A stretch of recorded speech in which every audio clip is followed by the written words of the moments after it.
요한계시록 14장 14절부터 20절 말씀 함께 읽었습니다.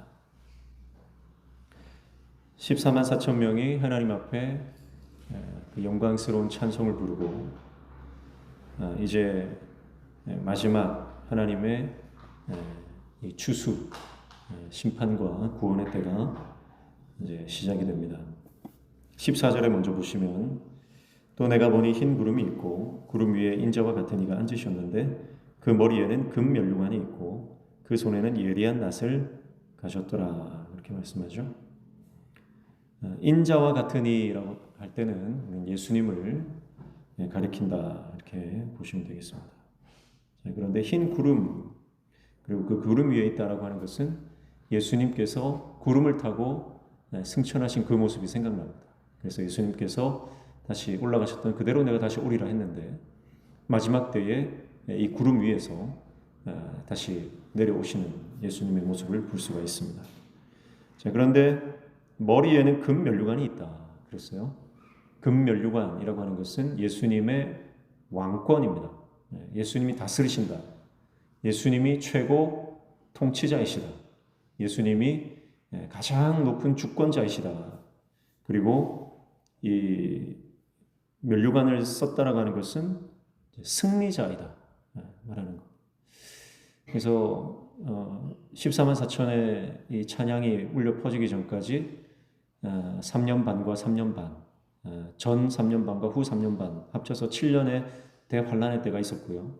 이 대환란의 때에 용이 짐승들에게 권세를 줍니다. 그래서 이 짐승들이 짐승의 표를 받게 하죠. 그 표가 666이고 그 표를 받은 자들은 이 땅에서 살아갈 수 있는 편리한 어떤 혜택을 누리는 겁니다. 그러나 이 짐승의 표를 받지 않은 사람들, 그러니까 짐승의 표가 아니라 하나님의 인치심, 성령의 인치심을 받은 사람들, 그 사람들은 끝까지 타협하지 않고 고난과 환난을 당하다가 순교를 당하게 됩니다.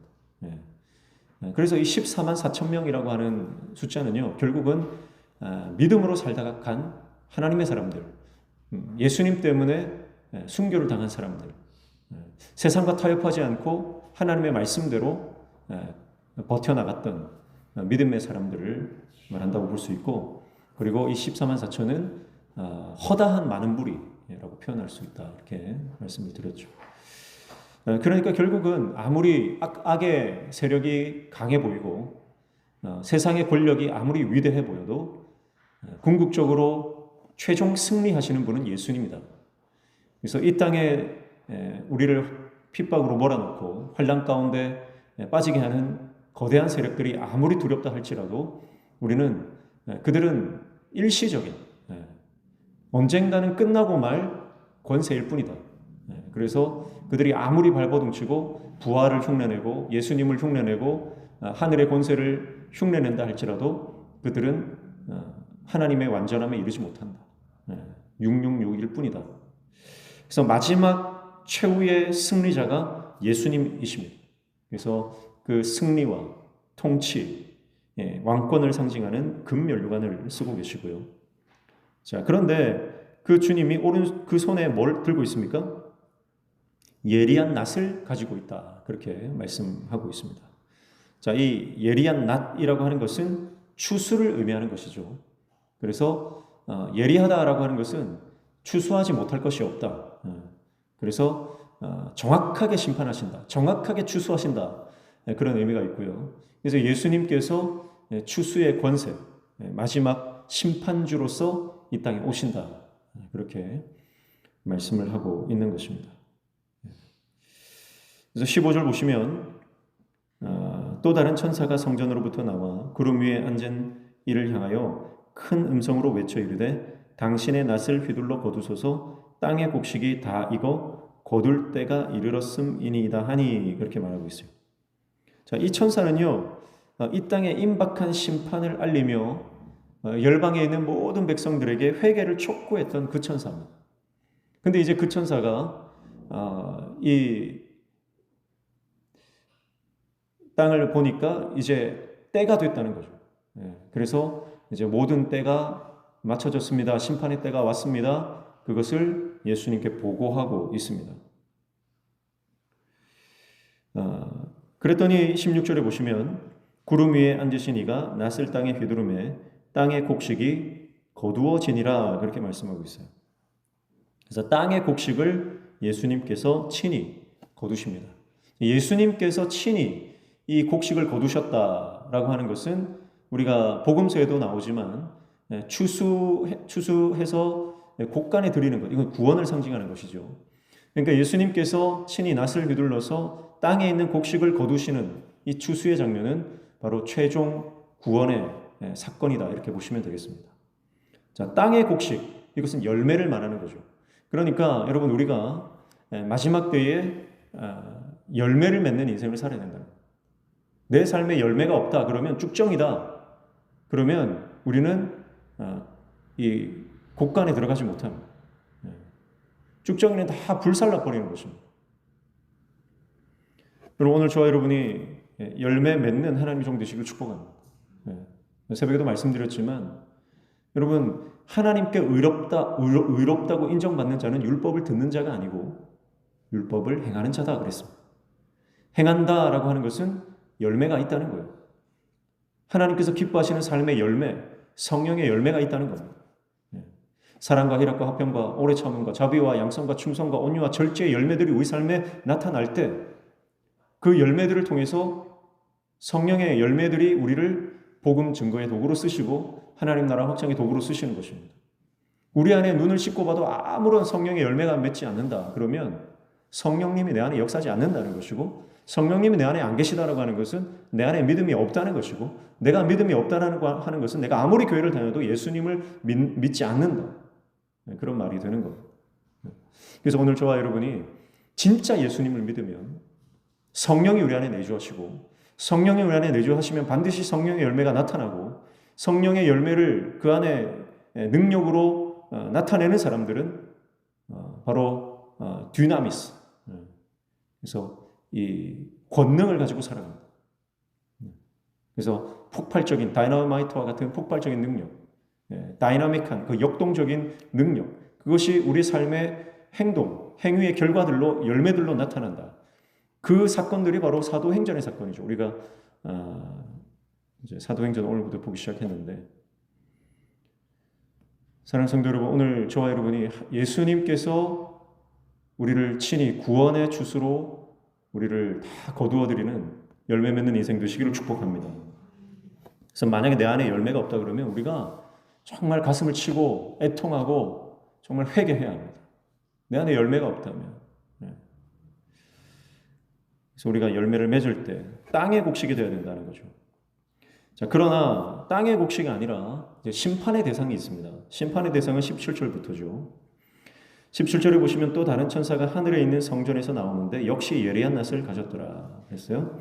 자, 예수님께서 예리한 낫을 가지고 계셨는데 이것은 구원의 추수입니다. 그러나 심판의 천사, 그에게는 예리한 낫을 또 줬어요. 18절 보시면 또 불을 다스리는 다른 천사가 제단으로부터 나와 예리한 낫 가진 자들을 향하여 큰 음성으로 불러 이르되 내 예리한 낫을 휘둘러 땅의 포도송이를 거두라 그 포도가 익었느니라 하더라 그랬습니다. 그래서 포도송이 혹은 포도나무, 포도가 다 익었다는 거예요. 여기서 나오는 포도는 바로 심판의 대상을 말하는 것입니다. 이것은 바벨론의 포도주에 취한 자들을 인용하는 것입니다. 그래서 세상의 문화에 취한 자들, 오늘 이 땅을 살아가면서 하나님의 말씀에 기준을 두고 가치를 두고 살아가는 인생이 아니라 세상의 가치와 문화와 세상의 성공 방정식에 편승해서 하나님 말씀을 떠나서 살아가던 그 모든 사람들, 그 사람들이 바로 바벨론의 포도주에 취한 자들이고, 이 바벨론의 포도주는 또 그 의미가 바로 음행을 의미합니다. 음행, 그러니까 우상 숭배. 하나님께는 우상 숭배가 가장 큰 죄악이고 음행입니다.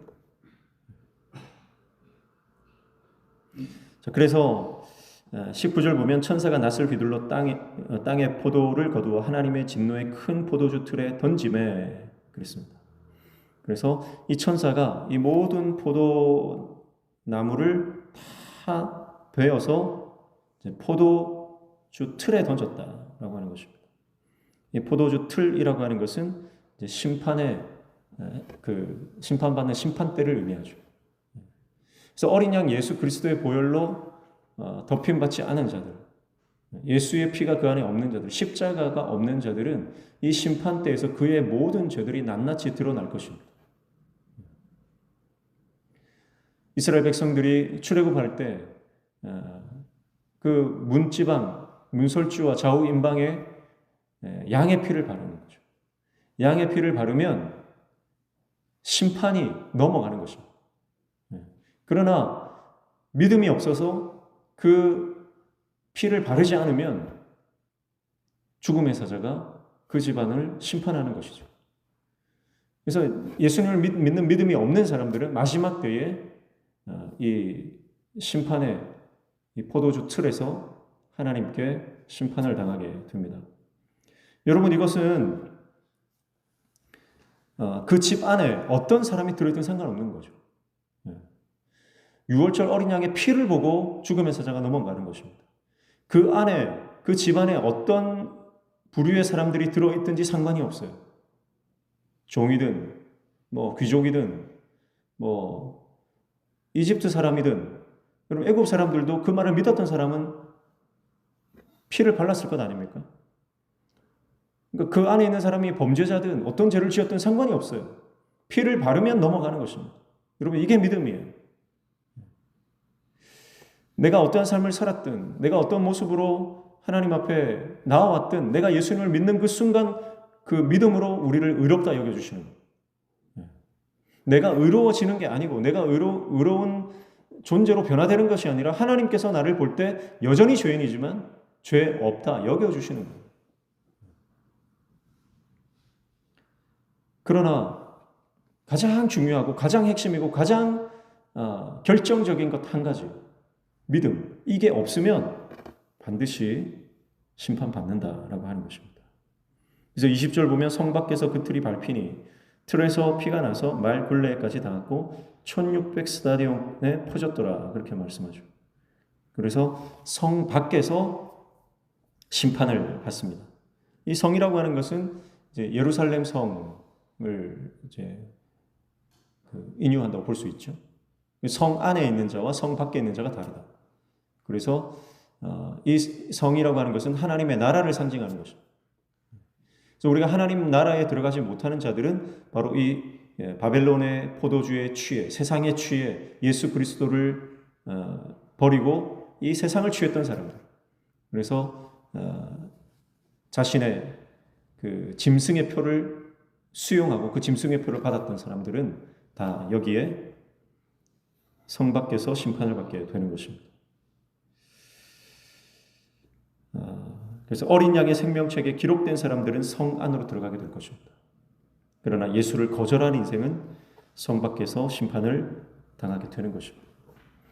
여러분, 오늘 저와 여러분이 예수님을 믿음으로 우리 성 안에, 그 구원 안으로 들어가게 되는 줄로 믿습니다. 나의 어떠함과 상관없습니다. 근데 예수님은 우리를 위해서, 우리를 성 안으로 들어오게 하시기 위해서 성 밖에서 십자가를 지셨던 것이죠.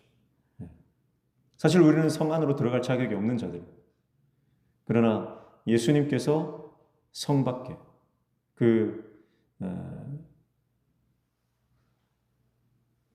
골고다 그 십자가의 그 저주의 그 언덕에서 성 밖에서 죽임을 당하심으로, 어린 양이 피를 흘려주심으로 우리는 이제 성 안으로 들어갈 자격이 있는 거예요. 그러니까 예수님께서 어쩌면 이 성 밖에서 십자가를 지신 것은 성 밖에 들어가지 않은 사람들의 그 저주받은 모습을 예수님께서 보여주신다, 이렇게 볼 수 있겠죠. 그래서 우리가 이 땅에서 아무리 떵떵거리고 살고 이 땅에서 아무리 많은 것을 누리고 산다 할지라도 우리가 그 하나님 나라에 들어가지 못하면, 마지막 천국에 입성하지 못한다면 여러분 우리가 이 땅에서 사는 것이 무슨 소용이 있겠습니까? 그래서 우리는 저 천국을 바라보고 천상을 향해 믿음으로 나아가야 할 줄로 믿습니다. 그래서 심판을 받는데 피가 나서 말 굴레까지 닿았다 그랬어요. 말이 이렇게 서 있으면 말 굴레, 말을 이렇게 굴레를 딱 씌우지 않습니까? 입에다가 굴레를 씌우는데 거기까지 꽉 찼다는 거죠. 그러니까 이 피가, 그러니까 심판의 대상이 얼마나 많은지. 1600 스타디온이라고 했는데 1600 스타디온은 약 300km. 300km에 이르는 이스라엘 기준으로 본다면 이스라엘 북단에서 최북단에서 이집트 접경까지가 약 300km라고 합니다. 그러니까 거의 이스라엘을 다 덮을 만큼의 그런 그 피가 흘렀다. 그렇게 말하는 것이죠. 우리나라로 치면은 제가 찾아보니까 여기서 딱 수원까지, 수원역까지가 한 300km 정도 되더라고요. 어마어마한 거리 아닙니까? 그 공간에 이 심판의 피가 흘렀다라고 하는 것입니다. 그래서 얼마나 많은 사람들이 여전히 예수님을 거절하고 예수님을 따르지 않는가라고 하는 것을 이 말씀을 통해 우리가 또 알 수 있는 것이고, 우리가 눈을 들어 열방을 바라봐도요, 얼마나 많은 사람들이 예수님을 모른 채 또 예수님을 복음을 접했음에도 불구하고 그 복음을 거절하는 사람들이 얼마나 많은지 모릅니다. 또 가까이 우리 이웃들만 바라봐도 그렇죠. 특별히 부산 경남 지역은 거의 복음의 불모지라고 불릴 만큼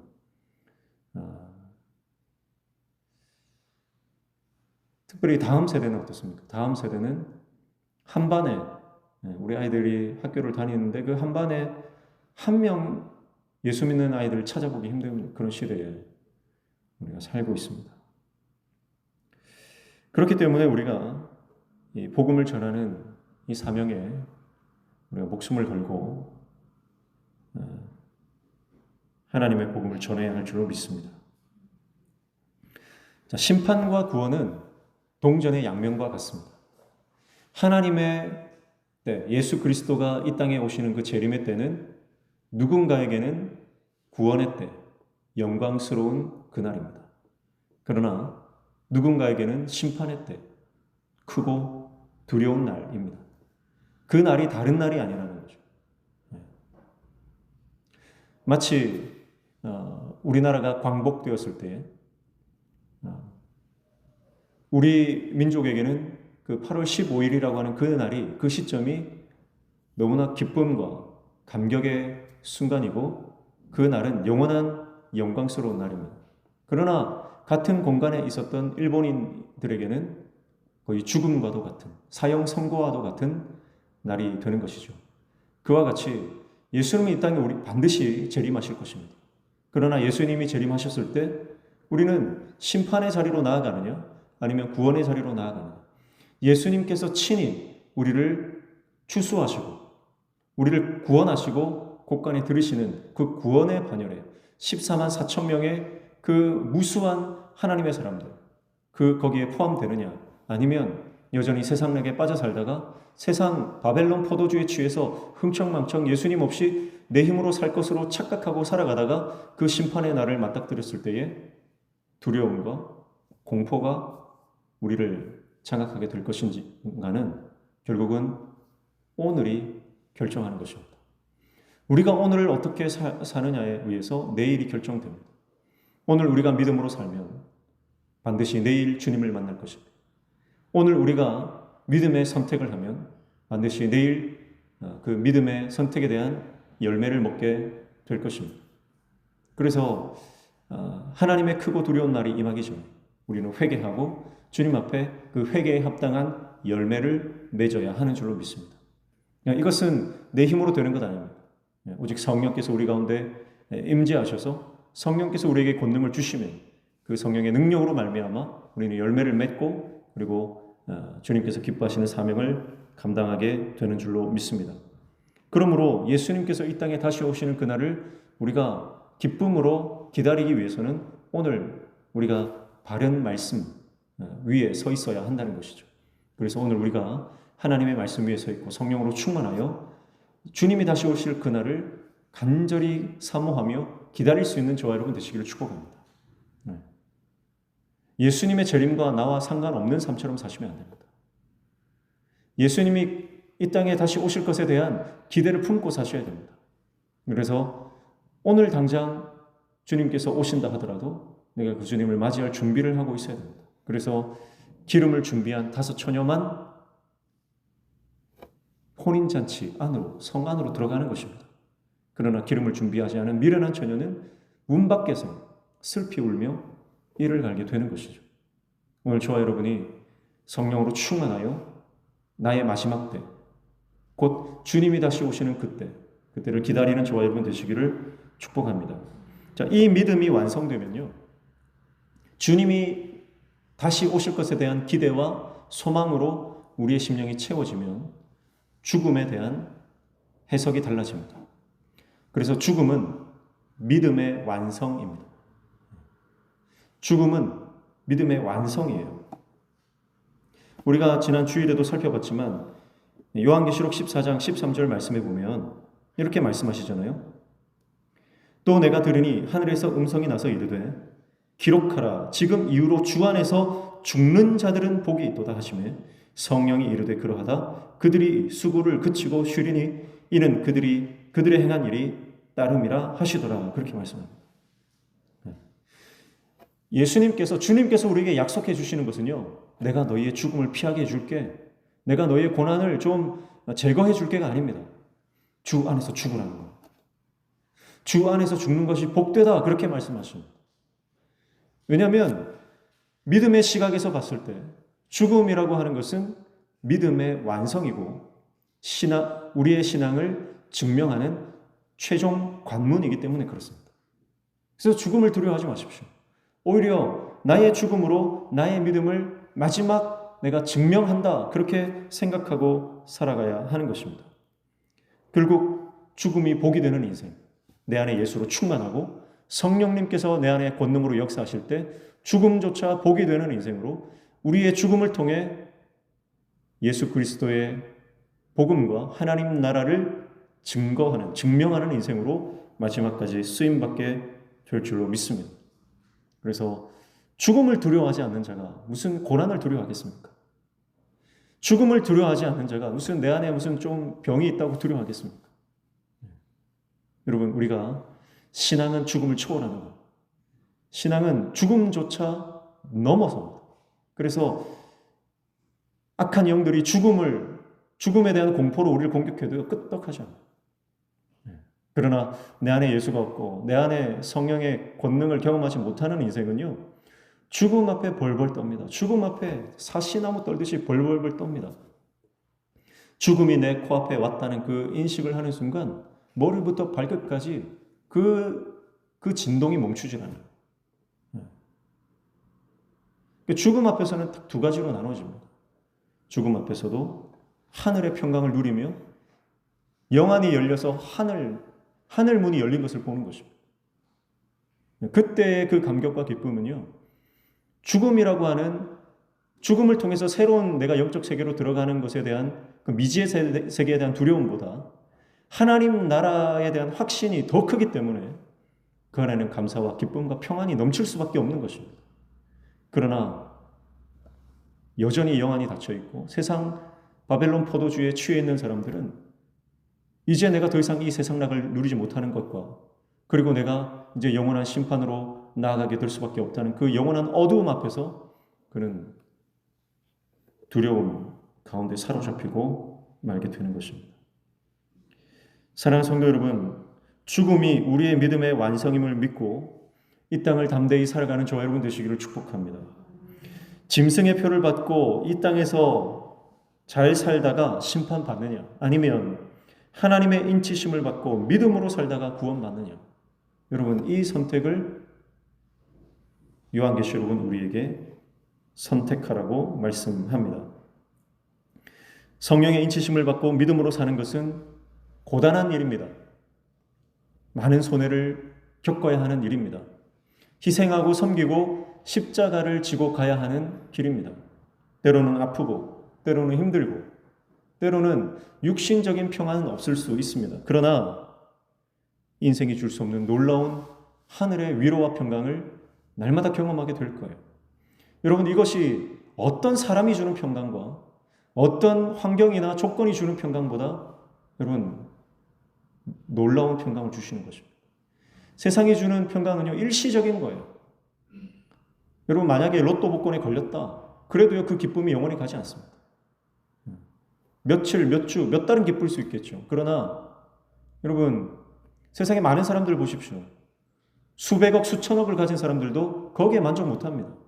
그래서 불법을 저지르고 다른 사람의 것을 빼앗고 지금까지 쌓아왔던 자신의 명예나 아니면 자신의 지위도요, 그 욕심을 제어하지 못해서 한순간에 나락으로 가는 경우들을 우리는 많이 봅니다. 네. 제가 참 좋아하는 가수가 있어요.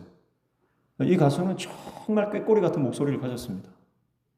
그래서 이 가수의 노래를 들으면요, 눈물이 날 만큼.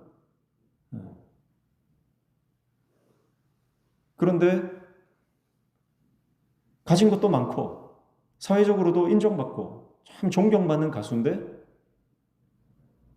그 제자의 그 수익을 다 편취해서 한순간에 그 이미지가 완전히 망가지지 않았습니까? 그런 걸 보면 참 신기해요. 사람의 욕심이라는 게 그렇게 저렇게 많은 것을 가진 사람도 조금 더라고 하는 그 욕심에서 벗어나지 못할까? 그래서 사단은 항상 우리에게 부추깁니다. 조금만 더 해라. 조금만 더 가져라. 조금만 더 올라가라. 많이 가지라고 하지 않아요. 많이 해먹으라고 말하지 않습니다. 항상 사단은요, 우리에게 조금만 더, 그거 포기하지 못하게 하는 거죠. 그래서 우리가 거기에서 벗어나지 못하면 결국은 죄의 사슬의 결박에서 벗어날 수가 없는 것. 그러나 우리가 성령 안에 있으면 주의 영이 계신 곳에 자유함이 있는 줄 믿습니다. 그래서 그 조금만 더해. 내가 이것만 가지면 행복할 것 같은데, 내가 저 지점까지만 딱 가면 내가 만족할 것 같은데 하는 그 모든 사람에게는 그 조금만 더, 그 지점이 있거든요. 근데 여러분, 그 지점에 딱 이르렀을 때 만족하나요? 절대 만족 못해요. 오직 예수 안에만 만족이 있는 줄로 믿습니다. 오직 예수 안에만 만족이 있고요. 오직 말씀으로만 우리의 심령은 채워지고요. 오직 성령이 우리 가운데 역사하셔야 우리 삶에는 빼앗기지 않는 평강이 임하는 것입니다. 세상에서 주는 평강은요, 순식간에 여러분 썰물 빠지듯이 다 빠져나갑니다. 그게 세상이 주는 기쁨이에요. 정말 기쁜 것 같았는데 어느 순간 보면 더 허탈해지는 게 그게 세상의 기쁨입니다. 마치 바닷물과 같죠. 바닷물을 마시면 마실수록 더 목이 마릅니다. 소금물을 먹으면요, 몸 안에 수분이 쭉쭉 빠져나갑니다. 그것도 모르고 계속 바닷물을 마시면 결국은 몸에 물이 다 빠져나가서 말라 죽는 거예요. 사랑하는 성도 여러분, 바벨론의 포도주, 그것은 바닷물과 같은 것입니다. 인생이 주는 순간적인 기쁨과 쾌락과 인간이 주는 소망에 우리가 마음을 빼앗기지 말고 마지막 때에 하나님 주시는 평강과 기쁨과 참 소망을 가지고 죽음조차 복이 되는 인생을 사시기를 축복합니다. 예수님께서 이 땅에 반드시 오신다고 창세기부터 요한계시록까지 우리에게 말씀합니다. 거룩한 신부가 되라고 우리에게 말씀하십니다. 순결한 신부로 마지막 때 그 신랑을 준비하라고 우리 주님 말씀하시는 것입니다. 오늘 저와 여러분이 예수 그리스도의 거룩한 신부로 기름을 잘 준비해서 예수님께서 오시는 그날에 기쁨으로 그분을 맞이할 수 있는 하나님의 종 되시기를 축복합니다.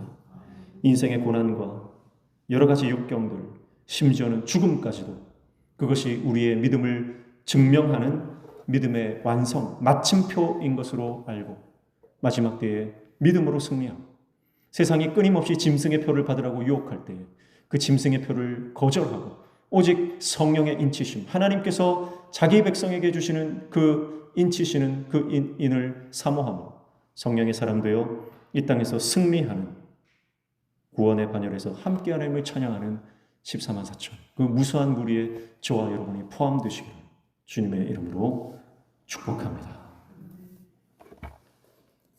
찬송가 288장